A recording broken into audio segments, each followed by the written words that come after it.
ଦେଖନ୍ତୁ ମୁଁ ମୋହନ ମାଝୀର ସରକାରଙ୍କୁ ଏବଂ ଆମର ଯେଉଁ ମୁଖ୍ୟମନ୍ତ୍ରୀ ଅଛନ୍ତି ତାଙ୍କୁ ଅନୁରୋଧ କରିଛି ସିବିଆଇ ତଦନ୍ତ ପାଇଁ।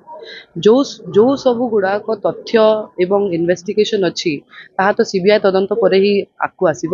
ଏବଂ ମୁଁ ଗଣମାଧ୍ୟମ ଜରିଆରେ ଦେଖିଲି ଯେ ଏବଂ ମୋତେ ବହୁତ ଖରାପ ବି ଲାଗୁଛି ଦେଖିକି ଯେ ଯେତେବେଳେ ମୁଁ କିଛି କହୁନଥିଲି ଭାରତୀୟ ଜନତା ପାର୍ଟିର ଅନ୍ୟାନ୍ୟ କର୍ମକର୍ତ୍ତା ମୋ ପରିବାର ଉପରେ ଆକ୍ଷେପ କରୁଥିଲେ, ମୋତେ ବଦନାମ କରୁଥିଲେ, ମୋ ପରିବାରକୁ ମାନସିକତା ଟର୍ଚରରୁ ମାନେ ତାଙ୍କୁ ପୁରା ଗଣମାଧ୍ୟମ ଜରିଆରେ ଅନେକ କଥା କହୁଥିଲେ। ଯେଉଁ ସମୟରେ ମୁଁ ସିବିଆଇ ତଦନ୍ତ କହିଲି ଆପଣ ଗୋଟେ ପ୍ରକାର ଦେଖିଥିବେ ଯେ ଭାରତୀୟ ଜନତା ପାର୍ଟି ଏବେ ସାଇଲେଣ୍ଟ ହେଇଯାଇଛି।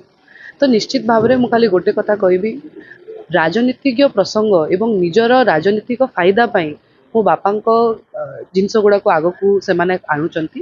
ସେମାନେ କହିଛନ୍ତି ମୁଁ ଲେଖିକି ଦେବି। ପ୍ରଥମେ କହୁଥିଲେ ଯେ ଦୀପାଳି କିଛି କହୁନାହିଁ, ଯେତେବେଳେ ମୁଁ କହିଲି ସେମାନେ କହୁଛନ୍ତି ଲେଖିକି ଦେବୁ। ନିଶ୍ଚିତ ଭାବରେ ଆମେ ଆମ ପରିବାର ସହିତ ଏ ବିଷୟରେ ଡିସ୍କସନ୍ କରୁଛୁ ଆଉ ଆଗାମୀ ଦିନରେ ଆମେ ଲିଖିତ ଅନୁସାରେ ବି ଦେବୁ।